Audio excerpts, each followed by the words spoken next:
welcome to How to Succeed in Business During a Pandemic. Hi, I'm Wendy Lally, your host, and I'm delighted to welcome you here today. The program is basically a 15-minute interview of interesting entrepreneurs and professionals who are not only managing to survive in this era of COVID-19, but actually thriving. And what we do is ask them how they're doing it so they can share their insights with you. My own business is I'm a marketing copywriter. So this kind of fits in with exactly what I do normally. I interview people, I get their insights on things, information about them, and then I share it with their clients and potential customers. And that's kind of what I'm doing right now. Today, we have a very interesting guest. Her name is Lynn Hazan, and she is the president of her own company. She's a premier recruiter of Lynn Hazan and Associates. She's been in business for 20 years now, right, Lynn? Yep. And she's going to tell you about her background herself, which is very interesting. It's not the kind of normal route a recruiter travels. But I'm going to let her do that herself. Lynn, welcome, and thank you so much for joining us today. Thank you, Wendy. Well, one of the reasons I like to tell my personal story is that you don't have to go a straight line to get into any field. I started off in Montreal, actually, got my undergraduate at McGill University, then went to Brandeis University in the Boston area for my master's degree. I thought that I would be working my entire career within the Jewish community. I moved to Boston, and I was working in the Jewish community for about 4 years.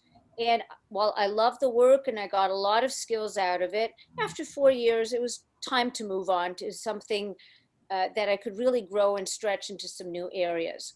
And what's interesting is that it didn't quite work out exactly the way I thought it was going to be. And talk about the zig, it started then.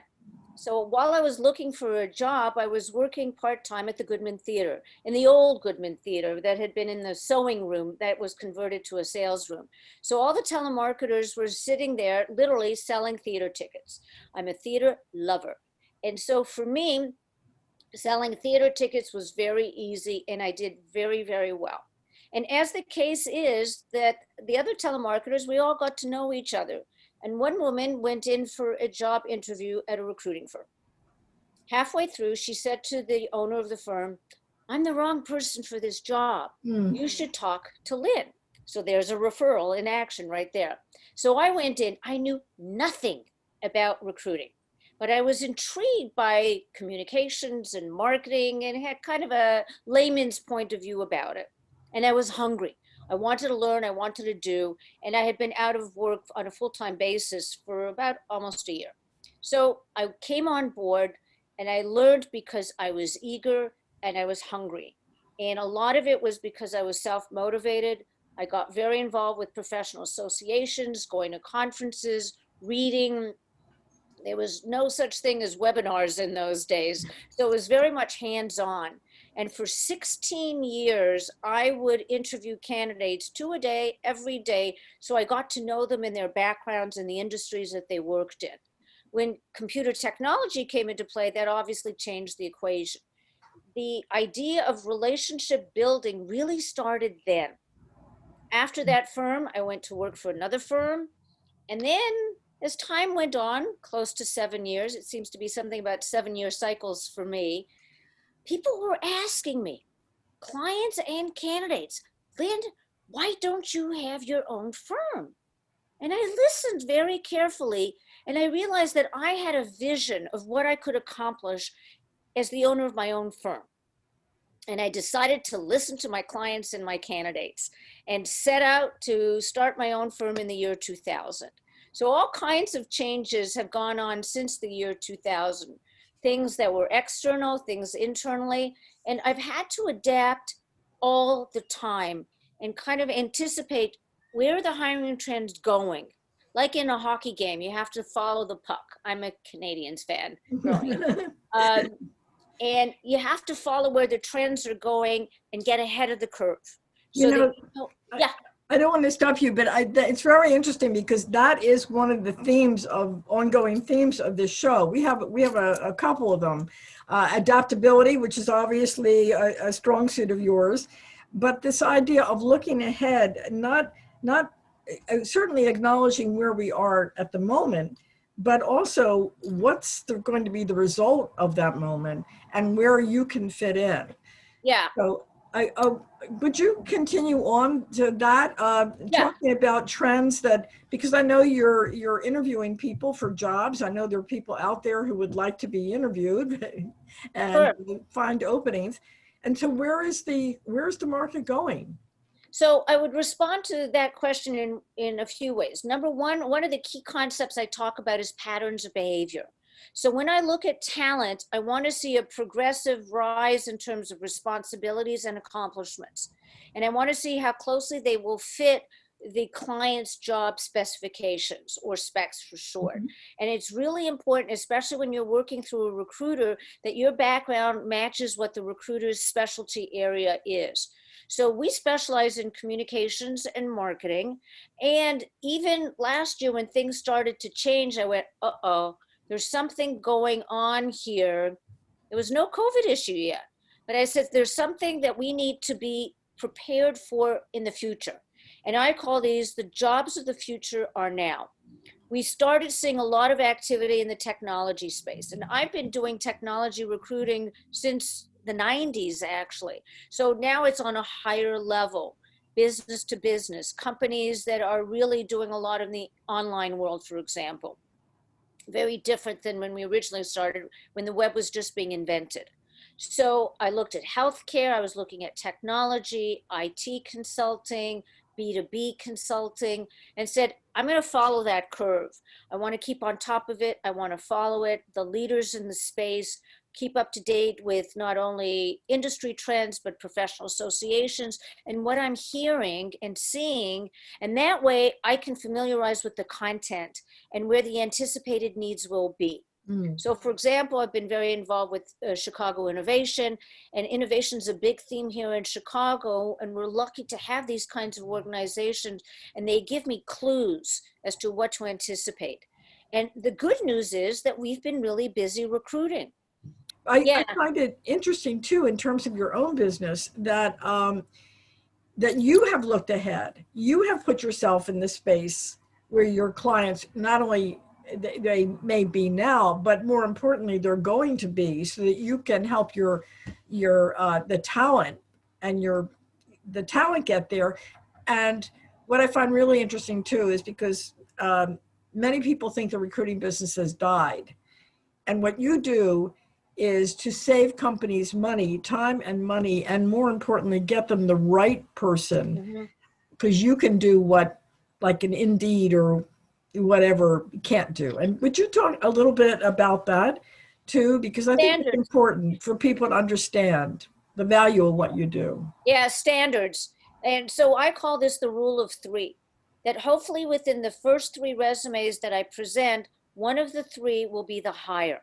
Now, that takes a lot of discrimination on my part, in the sense of not candidate discrimination, but being able to see about the fit factor and how strong the candidate's credentials are. And I have to dig. I have to tell you, most candidates write lousy resumes. So I interview for depth to understand what the challenges are, the opportunities, what they did, what the results are. And then I go, oh, look, that one. That's a perfect bullet. Include that in your resume. And what happens is, at no fault of a candidate, you're too close to your own work. And sometimes a person like myself, I'm an outsider to the hiring company and with the candidate. So I can bring up questions and issues that people have to think about and say, you know what, Lynn? We're going to bring that up to the president, because you're bringing a key point we need to think about when we're hiring talent. And the poor individual who's in HR, who's looking at all these thousands of resumes pouring in, frankly, after a while, can't even see straight. And so we would rather see fewer resumes and see quality candidates who match the backgrounds. And so that's why it's really important to think of accomplishment driven resumes, or what I call case stories, to make the resumes come to life. Most people use their resumes to talk about what they do. What you do is a job description.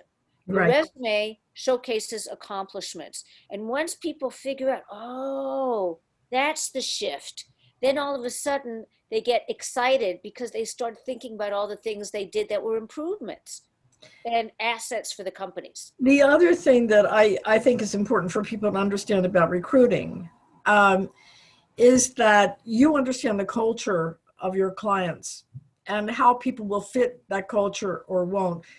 When I was a recruiter, this statistic always, just blew my mind that 80% of the bad hires are not due because they couldn't do the job. They could do the job. They just couldn't do the job the way the company did the job.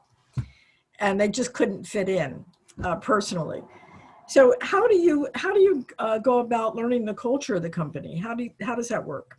That's a great question. Actually, what separates me from other people, if a candidate is applying individually for a job with no coaching, nobody who knows the insides of a company, then they're at a disadvantage. And the reason I talk a lot about culture with my candidates and my clients, frankly, is to find out who will thrive in that environment. It doesn't mean everybody has to be cookie cutter. That for sure is not the way to success, because we have diversified economies, we have diversified talent, we have many kinds of people out there who are clients. So we want to match as much as possible who your customers are with the people who your employees are. And part of that, are you innovative? Are you a culture that appreciates ideas, teamwork, even during COVID? And to see if you're a good match for that. And candidates can be group-centered, they can be individually focused. And part of the challenge for anybody bringing anybody on board at a company is to see how those assets translate into a team environment. Is this person a person who can work well individually, needs to be part of a group setting? What's the tone that the company sets? What are the expectations in terms of hours, coming up with new ideas? Are you rewarded for new ideas? Are you the kind of person who says, I have an idea, and the person says, great, we want to hear it? So part of it is to find out actually in the interview process, what is your culture? Right. One of the things that makes what we do very unique is that we do multiple hires for clients. So we can say when we hired this one, this one, this one, and this one, and this is what they contributed to the company, and this is what the company appreciates about the talent that we bring through. So we give our candidates an inside peek as to what the culture is all about, the personalities they'll be working with as well. And that's definitely an advantage that if you're applying from the outside, you won't have. Right. Well, obviously the answer, if you're looking for talent, folks, is to hire Lynn Hazan, because she's going to get you the right person. And if you're job hunting, you might want to contact her too. There you go. I wanted to talk a little bit about LinkedIn. We're kind of coming to the end of our time here. That's a really good point. And I think we're going to end this here now. Much to my sadness, I'm not exactly distressed, but I'm intent to have you back again, because you're Happy a to do terrific so. guest, and there's a lot to talk about. This is a brand new world, and you are someone who adapts to brand new worlds, who kind of makes yourself part of them and brings everybody else along, and that's what I think we all need today. Well, So thank keep you. the curiosity going, and that helps drive the vision of moving forward. Thank you so much, Wendy. I've loved being your guest. You're welcome. Thank you. And thank all of you for stopping by, and we hope to see you next week. We're going to have another interesting professional who will come in and talk about how to survive during a pandemic, actually, and not only survive, but thrive. So that's the goal of all of us. In the meantime, stay in, stay well, and please come back again. Thank you.